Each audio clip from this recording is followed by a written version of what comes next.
Welcome to CBS Sports HQ. Jenny Dell here. The moment we have all been anticipating. The Final Four is set. Houston and Auburn punching the final 2 tickets to San Antonio. They will be joining Duke and Florida as the 4-1 seeds. They are the ones that are going to be in the Final Four. The first time we got all the 1 seeds since 2008. So you're going to find all the action on CBS leading up with an all-SEC affair. Florida and Auburn, that's at 6:09 Eastern on Saturday, followed by Duke and Houston. But how did these teams get there? Let's rip through it all. So we're going to start first with the Auburn Tigers beating Michigan State 70-63 despite losing their star in Janai Broome for a portion of the game to an elbow injury. After the game, Broome said, "It is a scary moment. I went down, but my team, they had my back." And with the win, the Tigers back in the Final Four for just the second time in program history. So Duke is our next team up. They were going up against Alabama. It was inevitable that the Crimson Tide wouldn't carry its shooting display, the one that they had from Thursday's Sweet 16, 25 three-pointers. They did not in this game. Top-seeded Blue Devils took the next step in their season-long quest, knocking off that number 2 seed in Alabama, 85-65, advancing to the Final Four. We're going to move on now. The Cougars, they stifled Tennessee 69-50 to reach the Final Four for the first time since 2021. Houston was dominant on defense against the Vols, refusing to allow them to get close to the basket for the first half. Now the Cougs, their stout defense and timely three-point shooting was the key to victory on Sunday. And last but not least, when it comes to the Gators, Florida, they were on the brink of elimination. It was Walter Clayton Jr. scoring 13 of his game-high 30 points in the final 5 minutes and 24 seconds of the game. That risked a 10-point deficit to Texas Tech to send the Gators to their first Final Four since 2014. The final score of that one, 84-79. So what did Coach Todd Golden have to say after the win? Let's take a listen. Hey, we look for 3 things when we recruit Gators. We want great attitudes, great work ethics, most importantly, guys that want to wear Florida on that chest. I don't care that these guys wear red tie. They're badass players, man. They go to the Final Four now. Well, I'm fired up. It's time for Signed, Sealed, Delivered, presented by FedEx. FedEx, 1 rate, 2-day shipping, 1 flat rate. Mike O'Donnell joining us now here as these teams signed, sealed, delivered. They're going to the Final Four. We have to talk about the Florida Gators and all of these 1 seeds. And I want to, before we dive into that, we've got 4 1 seeds. When it comes down to this event all being chalk rather than the upsets that we're used to that makes March Madness famous, what's your take on these top programs making it to the Final Four?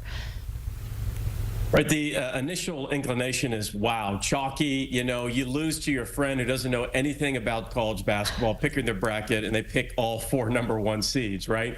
But this is, what we're getting is something that we really haven't had in terms of not just the 4 number 1 seeds. We had it one other time back in San Antonio in 2008. It's the only other time it happened in the history of the NCAA tournaments. But when you dive in to the Ken Pom and net rankings, and specifically Ken Pom, and since Ken Pom's been charting overall player ratings and the history of the NCAA tournaments, we have 4 of the top 10 teams of Ken Pom rankings in this tournament in the Final Four, playing all in the Final Four together. And in San Antonio, if you take the last 10 years, 4 of the best teams in the last 10 years of college basketball are playing each other in the Final Four. This is going to be epic. I think one of the coolest things that kind of flies under the radar, Jenny, is there's a lot of storylines that I know I think we'll get into, but regardless of who wins the national championship, we will have a first-time winner for a head coach winning a national championship. Kelvin Sampson's never won one. Bruce Pearl's never won one. Obviously, Todd Golden and John Shire haven't won one. It's going to be an amazing story whoever ends up cutting down the nets. But even though they're 4 number 1 seeds, and even though those college basketball sickos out there might be a little frustrated, might be a little disappointed with the lack of Cinderellas, we are legitimately getting the 4 best teams in college basketball battling out for the national championship. It's so funny you just said that, because as I was walking down here, CBS Sports put a post about the coaches saying it is now a guarantee we will have a head coach win his first national title this year, going through it. So Sampson in his 32nd year, Bruce Pearl his 21st season, Todd Golden his 6th season, and John Shire his 3rd season, but he won as a player in 2010. It's just special. It's a special moment for these coaches, for these players. And you mentioned with the brackets, you always tell your friends, you're like, you can't pick all 4 #1 seeds. It's never going to work out that way. And here we are.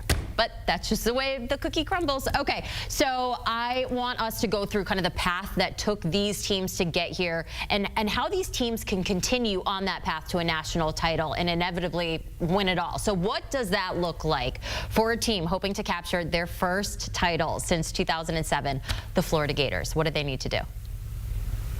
Well, Florida's probably the deepest team out of all the teams in the Final Four, and they have a really unique combination between, they might have the best overall front court in college basketball, and they may have the best point guard in the NCAA tournaments and the Final Four, and that's Walter Clayton Jr. He's been a big shot maker, and he's making Steph Curry-like shots of late in the game, clutch, late in the shot clock. He's hitting threes that look completely and totally absurd. But here's the thing you have to understand about Florida and as they face Auburn. And as much as Walter Clayton Jr. is so important, Florida's front court is big, they're deep, they're athletic, and they're highly skilled. In their last game versus Auburn in the regular season, when they won, they completely dominated Auburn's front court, which is virtually impossible to do of how good Auburn's front court is, but the Gators did it. They were in total command of that game, and Condon and Houck combined for 33 points and 19 rebounds in that win against Auburn, against an elite Auburn front court. Florida needs to, one thing I will say though, if you go back and look at the last 2 games in the NCAA tournament for Florida, they've kind of had to battle back a little bit. There's been some uncertainty there, and if it wasn't for the heroics of Walter Clayton Jr., we wouldn't be talking about the Florida Gators right now. They deserve to be here, no question about it, but they cannot, absolutely cannot afford to get off to a slow start against Auburn. A lot of Gator fans around here with us being in Florida for HQ, and a lot of text chains going around that they were sick watching that game but happy with the outcome. Okay, so as you mentioned, they're going to take on Auburn Saturday evening. How does the #1 overall seed, the Auburn Tigers, get it done? Well, this is going to sound really boring initially, but Johni Broome has to be as healthy as he possibly can be. And that's not just saying, hey, you got to have your best player healthy. You know, he's the National Player of the Year. He's been the best player on the best team in the country. And when he is playing at an elite level, there's no stopping this Auburn team. He's putting up completely and totally absurd numbers. His 75% from the field in the NCAA tournaments, including the 25-point performance and the double-digit rebounds, nobody has done that since 1984 and Akeem Olajuwon. You're putting yourself in the same company as not just one of the greatest college basketball players of all time, he's one of the greatest centers of all time in Akeem Olajuwon. Auburn goes as Johni Broome goes. He has to get healthy, he has to get ready. I think Tahad Pettiford needs a big game. And he's been playing great, really kind of under the radar. Not many people are talking about him. They should be. He's coming off the bench as a freshman, and he's kind of like that elite bucket getter. And even though Auburn's a deep team, they're a physical team, they're a strong team, when Pettiford is making shots, he takes so much pressure off of Auburn. And Jenny, not to get too in the weeds, but you know, when you watch Auburn play and when you're scouting Auburn, they run this old school flex offense that nobody runs it. They're the only team in college basketball that runs the flex offense, what they used to run in the 1980s, but they put a modern twist on it. When Pettiford comes in the game, he changes the spacing and really opens things up. So Broome, Pettiford, if big games for them, they should be fine. It should be an absolute battle. And the SEC, you know, is guaranteed to have a team playing in the national title game. It's been the best conference of college basketball we have ever seen in the history of college basketball. We love when you get in the weeds. Don't ever stray from that. You mentioned Pettiford there. He's the first player all time with 10+ points, 3+ assists off the bench in 4 straight NCAA tournament games. I mean, as you mentioned, making a name for himself. That game tipping off Nope, 6:09, not 7:09 on Saturday. Don't miss it. Following that matchup, we have Duke facing Houston. We talk about the Stars, just talking about Broome. A guy named Cooper Flagg playing for the Blue Devils. What does Duke need to do to win this national title? How do they get to the end? Now, you knew this was going to be the nightcap game, right? I mean, it's Duke and Houston. Houston just a couple of miles away, San Antonio, a couple hours away from San Antonio. So you mentioned Duke. I don't know if we've seen on paper, analytically, a team that has been more efficient that I can remember in the history of college basketball. I do not believe that's hyperbole. I believe the numbers will actually back that up. Duke playing at an exceptionally high level on the offensive end. They have a very low turnover rate. Virtually everybody on the roster can shoot the three. Everybody can put it on the deck and make a play. Malawatch is a danger for a triple-double in terms of actually assists, the way that he's passing now. His presence in the paint, and then at the top of the key, orchestrating the offense has been elite. Con Knippel is one of the best players in the country playing off of 2 feet. Cooper Flagg is going to be up for National Player of the Year. He should win Freshman Player of the Year. He'll be the #1 pick in the draft. We haven't seen a freshman put up the kind of numbers that Cooper Flagg has, and I do not mind saying this at all. I know that our producer at CBS for this segment loves when I hot take. I don't like hot taking. If Duke makes it to the national championship, even if they don't win, Cooper Flagg will, I think, surpass Carmelo Anthony for the greatest freshman NCAA tournament appearance in the history of the tournaments. What he is doing offensively, what he is doing defensively, the numbers speak for themselves. He is a total and complete proper hooper in every sense of the phrase. And I think if he wins it, everybody's going to talk about it. But even if Duke doesn't win the national championship, I think he's surpassed Carmelo Anthony for greatest freshman performance in the history of the tournament. Man, you are barking up the wrong tree. Producer Jack in my ear saying, tell him to stop right now. Carmelo is the GOAT. Favorite player all time. You are wrong. So, we'll see. Well, Jack's always yelling at me in some capacity, so I'm not. Don't we just love Jack? Okay, so we talk about that Duke team going up against the Cougars. As you mentioned, not really a home game, but like more of a home game for this team. They're looking for their first national championship in program history. How can they get it done? They're going to do it the way they've always done it, under the Kelvin Sampson banner. So I don't think there's a team in college basketball that embodies an identity better or more consistently than the Houston Cougars. That identity is built off of defense, it's built off of toughness, and it's built off of rebounding. They will impose their will defensively and physically more so than any other team that I've ever seen in college basketball. Kelvin Sampson has the most wins in the NCAA tournament in the last 10 years. And you can go through everything that Kelvin Sampson has done, Elite Eights, Final Fours, Sweet 16s. Before Kelvin Sampson got there, the Houston Cougars only had 4 NCAA tournament appearances, 4 total. And now they've got, they're in double-digit wins, and they're essentially in the Sweet 16 every single season. They do it on the defensive end. This will be unequivocally the most difficult defense that Duke will play all season long. This is a rematch from the Sweet 16 of last season, where Houston could have won that game if it wasn't for Jamal Shead getting hurt. Duke ended up winning the game, deserved to win the game. But the difference with this Houston team than last year's Houston team, I think they're even better defensively, but they've been the best three-point shooting team in the country all season long. Statistically, you can look it up. So you have Kelvin Sampson's best three-point shooting team, you have arguably Kelvin Sampson's best defensive team, and you have one of his best rebounding teams. This is a major issue for Duke, and I believe Houston is good enough defensively to slow down the most elite offense we have ever seen in the modern era of college basketball. That last matchup in the Sweet 16 last year, Duke defeating Houston 54-51. We'll see what the outcome is this year. Mike O'Donnell, it is always a pleasure to chat with you. Well, the madness is here. It's been here. Don't miss a moment of the action on CBS and more. You can download the March Madness Live app. You can watch every single game anywhere, anytime. Check it out.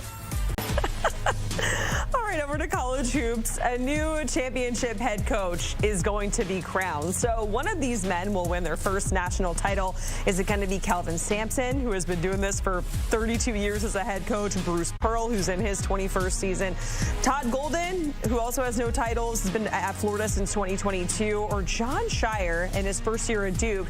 Now, there's a little asterisk there because he did win a national title as a player with Duke back in 2010. So let's welcome in Matt Norlander, who is a very busy guy this time of the year. Matt, we're going to go through and talk about each head coach's situation because there are some similarities, some differences, starting with Kelvin Sampson. Getting Houston to a Final Four, we know health has not been in their favor the last few seasons. Finally looks like everything is coming together, but how much pressure, if any, is he under to win after 32 seasons as a head coach? Not any pressure, really. I mean, the pressure will be applied from within the staff, and Kelvin, who is an extremely demanding coach to play for and work with, and that is, given his driving, his competitive drive. All the coaches that are here are uber competitive, but with Kelvin Sampson, he really is a genre unto himself. So it's an awesome story to see him get to do this, get to return to Texas, by the way. I detailed this more than a month ago, Jacqueline, but Kelvin Sampson, when he got fired from Indiana, it was San Antonio that he went to next because Greg Popovich brought him on staff. So kind of a cool thing that he gets to return to San Antonio here. Houston's my pick to win the national championship. I think they are going to get it done, and the way they play on defense is my reason why. Okay, yeah, we saw them, hold Tennessee to almost no points in the first half alone in that matchup. He's also the fourth oldest head coach to make a Final Four this year at 69 years old. Let's talk about Bruce Pearl. Went to the Final Four with Auburn back in 2019. Fast forward to 2025, and he is back with Auburn doing it again. Is he facing some sort of pressure here in your outlook? No, in fact, I mean, across the board, I don't think these coaches really have much pressure. By the way, I'm fighting through a cough here, so apologies on that. We're sending good vibes, Matt. Yeah, it's all good. It's all good. But just wanted to let you know.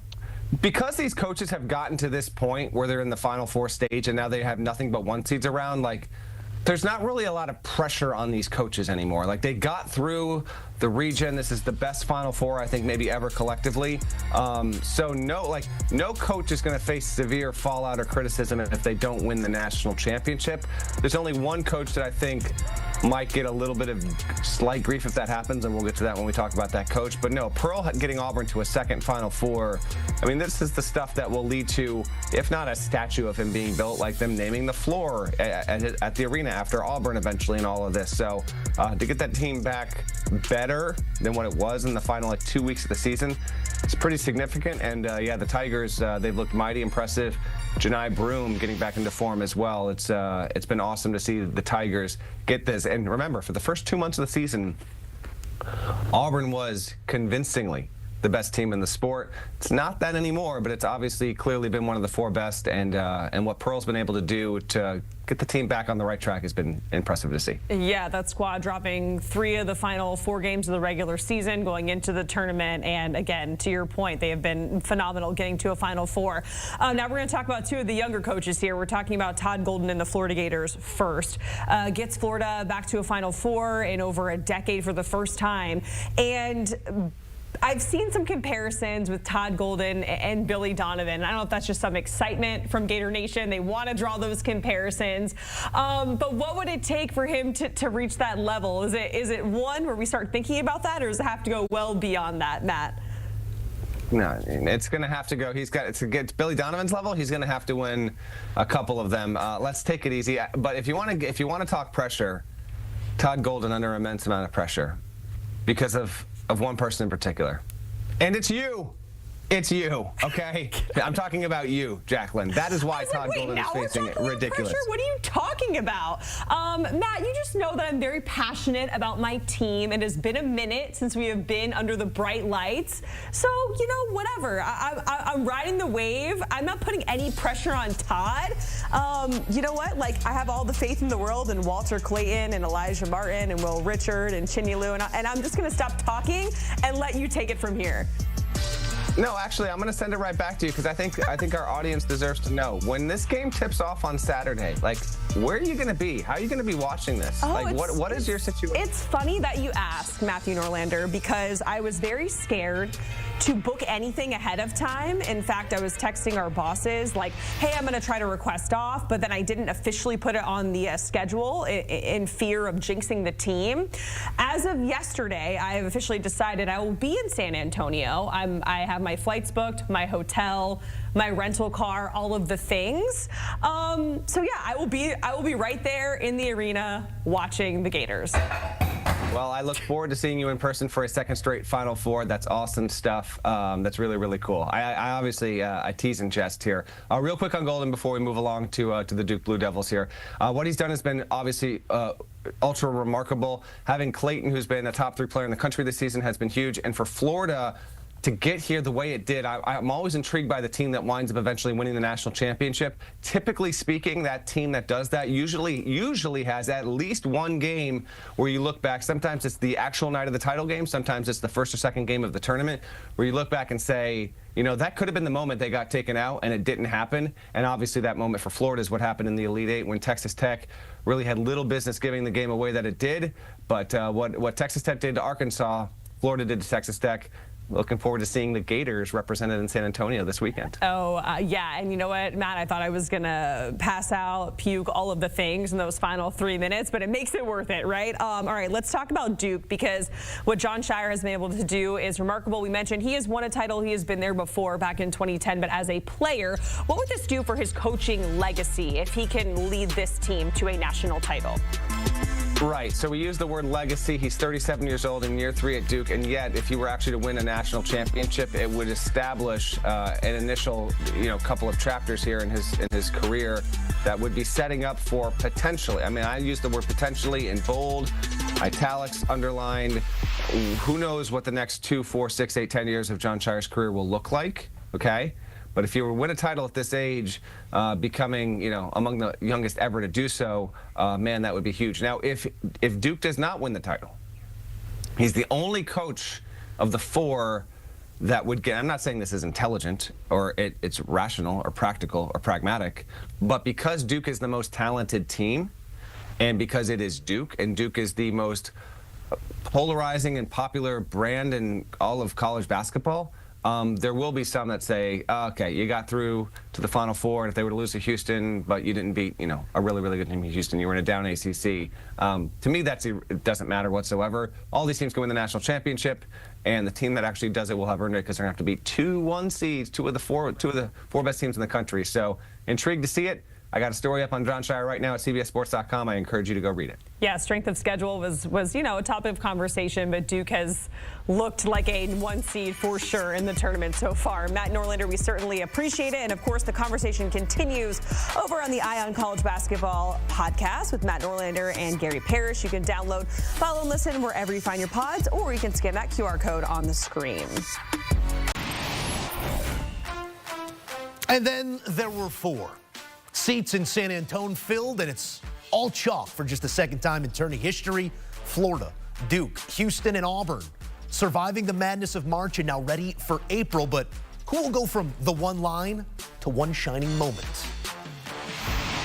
CBS Sports writer Kyle Boone here to situate the top of the sport, power rank certain aspects of what we believe they bring to the table. It's always good to be with you here, Kyle. Let's go coaches first. An obvious age disparity in both matchups, but as standalone leaders of men, who comes in at number 4? Yeah, number 4, it's going to be Todd Golden, who actually may have the best team in the NCAA tournament field, but is breaking through to the Final Four for the first time. He's came from San Francisco. He's led Florida to, one of its best seasons in program history. We'll see. He could end up working his way up this pecking order. I think it says a lot about the coaches that are still in the NCAA tournament field that Todd Golden is number 4. It says more about that than it does about Todd Golden himself. There is some giants at the top of the coaching order in this year's Final Four. And the only way you climb that ladder is to do things in these types of moments on these types of stages. Your number 3 coach. Yeah, number 3, I have Jon Scheyer. And, I think actually probably I was wrong. Duke and John Shire has the best team in the NCAA tournament field. We'll see if he can break through here. They're certainly the favorite to win the NCAA tournament. He's recruited, I think, the best team and has the most NBA talent. And in terms of being able to connect to his players, in terms of being able to relate, he's very young, very likable guy, someone who's very willing to think beyond the box. So I like him as a future star. He has to prove it first moving forward. They were bounced before the Final Four last year to NC State in a bit of a surprise. So, I think breaking through this year, he could break through and end up working his way up this list. Yeah, a lot of talk about what John Shire inherited as the head coach of Duke. And I don't know if that's how the sport works anymore, but what he did inherit is that legacy and a whole lot of pressure of what it means to lead these guys for the Duke Blue Devils. And he's doing it in a way that we haven't seen in quite some time. Your number 2 coach, Kyle Boo. Yes, it's Bruce Pearl from the Auburn Tigers, the #1 overall seed in the NCAA tournament. They had the best regular season among all teams in college basketball. They won the SEC, which was the strongest league in college basketball. He's been to multiple Final Fours now. He's been a proven coach at multiple destinations. And in the NIL era, he's winning at a level that is very impressive. Auburn is not a historically dominant program, and he has turned Auburn into exactly that. So, Bruce Pearl making another appearance in the Final Four. We'll see if he'll break through this year with a national championship. But, his track record speaks for itself, one of the winningest coaches in this year's NCAA tournament field. We are certainly splitting hairs with these 4 coaches, all being the class of the sport right now. Kelvin Sampson, in turn, comes in at number 1. Kyle, tell me where his advantage lies relative to these other coaches. Yeah, no, he certainly has the track record. He's done it consistently for decades now. His I think advantage lies in the fundamentals, right? Earlier this week, Rick Barnes, the Tennessee coach who they played in the Elite Eight, talked about a drill that Houston does every single practice, which is the bubble drill. They practice literally putting a bubble around the basket so that their players cannot make shots. That is to practice on offensive rebounding. That is to practice on boxing out and making sure you're physical. So this Houston team, they have just consistently hammered home the fundamentals. One of the best pure coaches in college basketball. People love him. I think he has made a case this season and through his career as a Hall of Fame coach. I think Kelvin Sampson will be the coach of the year in college basketball this season. And this could be breaking through the Final Four and maybe winning the national championship could be the icing on the cake for a Hall of Fame career for Kelvin Sampson. Yeah, a title would certainly affirm all said prior. And these are, again, great head coaches. But I found it interesting right there that maybe not immediately inverse or exactly inverse, but you talked about 2 of the best teams in the sport. And those were also the 2 coaches you brought up before, the elder statesmen. Take me through your teams right here. Just rattle them off 4-1 and why. Yeah, it's Florida, Houston, Florida, Auburn, Houston, Duke in that order. And I've got Duke at the top. Florida at number 4. Florida won the SEC tournament. They look dominant coming into the postseason. They've shown some leakage of late, right? Like UConn gave them a bit of a scare, in the first weekend, and then they barely escaped. In the Elite Eight, had to mount a run, and Walter Clayton had to play superhero to bail them out late. This Auburn team, I think, is at number 3, only on the fact that Janai Broom's injury, I think, looms large over that team. He is dealing with multiple injuries coming into the Final Four, and when you have a top 2 player in college basketball whose status is uncertain, now I think he's going to play. How effective he will be, I think, is another question. That's the only reason why I have Auburn at number 3. Houston and Duke 2 and number 1. They're both facing off against each other this coming weekend, and I think the winner of this game is going to win the national championship. Houston has been so balanced, so dominant throughout the regular season. They started their season 4-3, and they've won 29 of their last 30 games. And they're shooting the ball very well. They're playing defense at a really high level. They absolutely bludgeoned Tennessee in the Elite Eight. The balance of this team, I think, is really impressive. But Duke, Moose, this is the team that I picked to win the national championship. This is the team that I think has the most NBA talent. And it doesn't always translate to winning a national championship, but you've got Cooper Flagg, you've got Tyrese Proctor, and Kaman Malawach and Con Knipple all playing at a really high level. I think the pieces around Cooper Flagg, the #1 pick in the 2025 NBA draft, just makes so much sense. I think this Duke team will overwhelm and cut down the nets in San Antonio next week. I apologize if this has started to feel like a AP statistics exam. We just wanted the proof and the work, and you've taken us through it all. You've also given us the Duke Blue Devils to win it all. Kyle Boone, we can't wait. All right, here's a look at the highest point differential in the month of March. This measures the tournament era. This Duke team has been special, amongst the best, but it only takes one game, one misstep, one shot. We'll see if Duke can finish the deal.